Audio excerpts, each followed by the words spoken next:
పక్షంలో ఇక బీజేపీని కూడా పబ్లిక్ తెలంగాణలో మంచి ముందుండి నడిపించే నాయకుడు లేకపోతే నమ్మే ప్రసక్తి లేదు.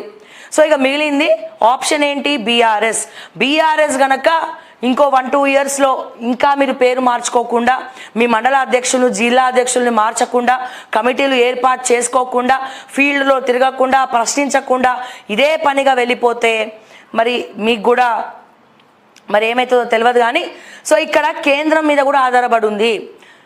ఎట్లనైతే ఆంధ్రాలో ఫస్ట్ బీజేపీకి టీడీపీకి పడలే, చంద్రబాబు నాయుడు గారు ఎన్డీఏలో ఆయన కూడా ప్రధానమంత్రి క్యాండిడేట్ అని చెప్పి ప్రమోట్ చేసుకోవడము, ఆయన ప్రభుత్వంలో ఉన్నప్పుడు మోడీకి యాంటీగా వర్క్ చేయడము, సో మొత్తం దేశం మొత్తం తిరిగి ఏవేవో చెప్పడము, సో దానివల్ల బీజేపీ చాలా కోపానికి గురయ్యి మరి ఒక రకంగా చంద్రబాబు నాయుడు గారిని ఏం చేశారనేది స్పెషల్గా నేను చెప్పక్కర్లేదు.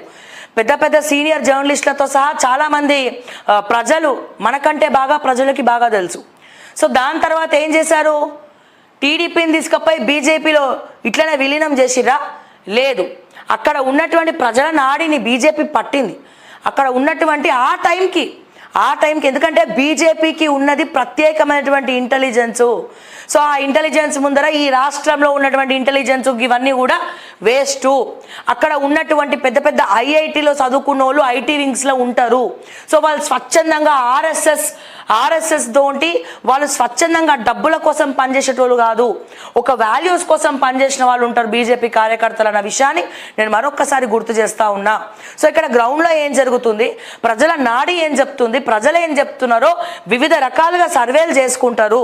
సర్వేలు చేసుకొని ఒకవేళ ప్రజలు బీఆర్ఎస్ వైపే ఉంటే తెలంగాణలో ప్రాంతీయ పార్టీయే శ్రీరామ రక్ష, ప్రజలు ప్రాంతీయ పార్టీయే కావాలని కోరుకుంటే గనక ఎట్లనైతే ఆంధ్రప్రదేశ్లో ఫస్ట్ టీడీపీ చంద్రబాబు నాయుడుతో చెడిన తర్వాత బీజేపీ టీడీపీ రెండు పొత్తు పెట్టుకొని ఎట్లయితే కంటెస్ట్ చేసి గెలిచి చూపించిందో అదే రకంగా రానున్న కాలంలో అవసరం పడితే బీజేపీ, ఇప్పుడు ఇమీడియట్గా ఇదేం జరగదండి, ఒక 1-2 ఇయర్స్ టైం పడుతుంది.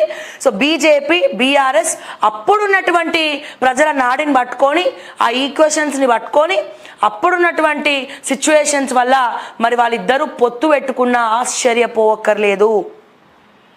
నేను మళ్ళా చెప్తా ఉన్నాను. ఇంకో విషయం, ఇప్పుడు కవిత జైలుకి వెళ్ళింది అని చెప్పి దీనికి లింక్ పెడతా ఉన్నారు. సో కవిత కన్నా స్కామ్ చేసిన వాళ్ళు చాలామంది ఉన్నారు, కానీ కవితనే జైల్లో పెట్టడానికి కారణం ఏంటి? లిక్కర్ స్కామ్లో. సో ఇక్కడ కవితని జైల్లో పెట్టడం వల్ల కేజ్రీవాల్ కూడా ఆమ్ ఆద్మీ పార్టీ గ్రాఫ్ అనేది క్రమక్రమంగా తగ్గిపోతూ వచ్చింది. సో ఆమ్ ఆద్మీ పార్టీ కూడా జాతీయ పార్టీగా ఎదగాలనుకుంది, దేశం మొత్తం విస్తరించాలనుకుంది, అన్ని కార్పొరేషన్లు గెలవాలనుకుంది, పంజాబ్లో కూడా ముఖ్యమంత్రి స్థానాన్ని సంపాదించుకుంది. సో అట్లా చాప కింద నీరులాగా ఆమ్ ఆద్మీ పార్టీ కేజ్రీవాల్ ఒక అధ్యక్షతన ముందరికి వెళ్తూ వచ్చింది. సో అది ఎవరికి డ్యామేజు? ఇంకొక జాతీయ పార్టీ ఎదగబోతుంది అని చెప్పి కవితను అరెస్ట్ చేయడం వల్ల ఎవరు జైలుకి పోయినారు? కేజ్రీవాల్ జైలుకి పోయినాడు. నేను చిన్న లాజిక్ చెప్తున్నా, ఒక అనాలిసిస్ చెప్తున్నా.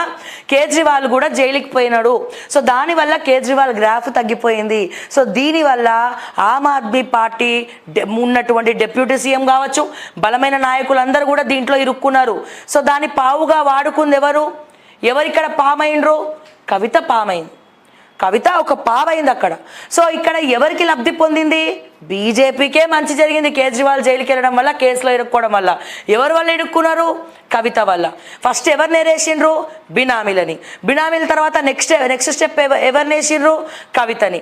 కవిత తర్వాత నెక్స్ట్ ఎంక్వైరీలో తేలిందని ఎవరిని వేసిండ్రు? ఫైనల్గా కేజ్రీవాల్ తర్వాత ఇంకెవరన్నా తెచ్చేసిరా జైల్లో? కేజ్రీవాల్ని అధ్యక్షుడు ఆమ్ ఆద్మీ చాప కింద నీరులాగా ఇట్లా పాక్కుంటూ వెళ్ళిపోతా ఉంది. దాని గ్రాఫ్ పడిపోవాలా? నేను వాస్తవాలు చెప్తున్నానండి. ఇక్కడ ఆ పార్టీ ఈ పార్టీ అని కాదు. సో రాజకీయాలు ఏ రకంగా ఉంటాయి, రాజకీయ కోణాలు, వాళ్ళ స్టెప్స్ ఎప్పుడెప్పుడు ఏ విధంగా వాళ్ళ ఆలోచనలు టర్న్ అయితే వాళ్ళకి ఎవరికైనా సరే, ఏ రాజకీయ నాయకుడికైనా సరే కావాల్సింది పవర్, చేయాల్సింది రాజకీయం. కావాల్సింది పవరు, చేయాల్సింది రాజకీయం. సో దీన్నే ఈ వ్యూహాలనే రాజకీయం అంటారు. అందుకే చంద్రబాబు నాయుడు కూడా ఈ వ్యూహాల్లో పెట్టింది పేరు, తర్వాత కేసీఆర్ కూడా. కానీ ఇక్కడ కేసీఆర్ గారు చేసినటువంటి ఒక మిస్టేక్ ఏంటంటే మళ్ళా అవినీతి పరులకే టికెట్ ఇవ్వడం కేసీఆర్ చేసినటువంటి మిస్టేకులు. అహంకారంకి కొంతమంది కుటుంబ సభ్యులు పోవడం ఆయన చేసినటువంటి మిస్టేక్ తప్ప ఇక్కడ వేరే ఏం కూడా కనబడతలేదు. సో ఇట్లా దీన్ని బట్టి మీరు చూస్తూ ఉంటే కవిత వల్ల ఏ రకంగా చూసినా, అటు దిక్కు చూసినా, ఇటు దిక్కు చూసినా, అటు చూసినా, వెనుకకి తిరిగి చూసినా కవిత వల్ల మంచి జరిగింది ఎవరికి? ఇక్కడ ఇండైరెక్ట్గా బీజేపీకే. సో ఇప్పుడు ముచ్చటగా మూడు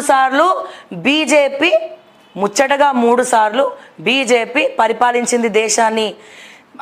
అదానియా, అంబానియా, ఇంకోరా పక్కన పెడితే నరేంద్ర మోడీ గారు ప్రధానమంత్రి అయినప్పటి నుంచి ఇక్కడ బాంబ్ బ్లాస్ట్లు కానీ ఏమి కూడా కాలేదు. వాట్ ఎవర్ ఇట్ ఈస్ కేంద్రంలో రాష్ట్రాలు కానీ లేకపోతే మన ఇండియా బార్డర్ దాటి రావడం కానీ సో ఎక్కడ ఎవరు కూడా ధైర్యం చేయలేదు.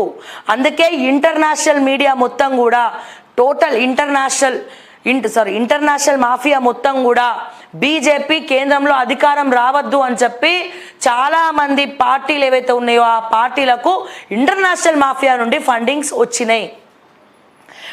వచ్చినాయి. సో ఈ ఫండింగ్ వల్లనే మరి మిగతా చాలామంది కూడా బలంగా ఓడగొట్టాలని చెప్పి చాలా బలం కట్టుకున్నారు, బలంగా నిలబడ్డారు. సో తద్వారా బీజేపీకి వస్తాయనుకున్న సీట్లు రాకుండా తగ్గిపోయినాయి. ఎందుకు అంటే పైసా హే పరమాత్మ, ప్రతి ఒక్కరు కూడా డబ్బులు పడేయడము, అధికారం తెచ్చుకోవడము, సీట్లు కొనేయడం, ప్రజల్ని కొనేయడం, ఓట్లను కొనేయడం, పోలింగ్ బూత్లను మేనేజ్ చేయడం. సో ఇక్కడ చాలా లోతుగా వెళ్ళాల్సి వస్తుంది, చాలా విషయాలు ఉన్నాయి. ఇంకా ఈ సబ్జెక్ట్ అనేది ఇక్కడితో ఎండ్ అవ్వడం కాదు. సో ఒకదానికొకటి లింక్ అయి ఉందండి. సో మీరు ఎవరు ఒప్పుకున్నా ఒప్పుకోకపోయినా కవిత జైల్లో ఉండడం వల్ల కేజ్రీవాల్ అరెస్ట్ అయ్యిండు. కేజ్రీవాల్ అరెస్ట్ అవ్వడం వల్ల ఆమ్ ఆద్మీ గ్రాఫ్ తగ్గింది. ఆమ్ ఆద్మీ గ్రాఫ్ తగ్గడం వల్ల బీజేపీ అమాంతం కొద్దిగా పెరిగింది. సో ఈ ఒకదానికొకటి లింక్ అయి ఉన్నది. సో ఇప్పుడు మూడోసారి బీజేపీ వచ్చింది. 5 years తర్వాత మళ్ళా ఇప్పుడు 4 ఏళ్ల తర్వాత కేంద్రంలో మళ్ళా బీజేపీ 4వ సారి అధికారంలోకి వస్తుందా? ఒకవేళ వస్తే సినారియోస్ ఎట్లా ఉంటాయి? రావాలనుకుంటే ఏ ప్రాంతీయ పార్టీలను వీళ్ళు పొత్తు పెట్టుకుందాం అనుకుంటారు అనేది చాలా పెద్ద సబ్జెక్ట్ అది. ఓకే, ఒకవేళ ఈసారి 5 ఏళ్ల తర్వాత మళ్ళీ బీజేపీ అధికారంలోకి వస్తే ఈసారి నాకు తెలిసినంత వరకు ప్రధానమంత్రి అయ్యే క్యాండిడేట్ యోగి గారు ఉంటారు.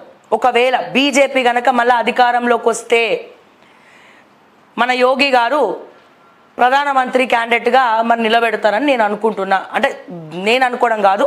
సో ఎవరైతే పబ్లిక్ చాలామంది మోడీ తర్వాత అర్హత ఉన్నది ఆదిత్యనాథ్ గారికే అని చెప్పి చాలామంది భావిస్తూ ఉన్నారు.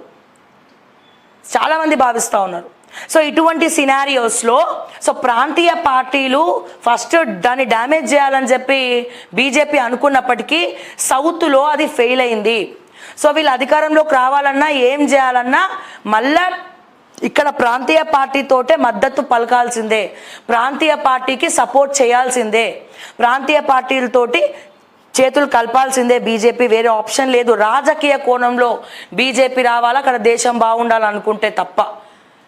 ఓకే, లేదు కాంగ్రెస్కి వేస్తాం, కాంగ్రెస్ ఇది అంటే అప్పుడు మరి పబ్లిక్ ఏ రకంగా ఆలోచిస్తారో తెలియదు.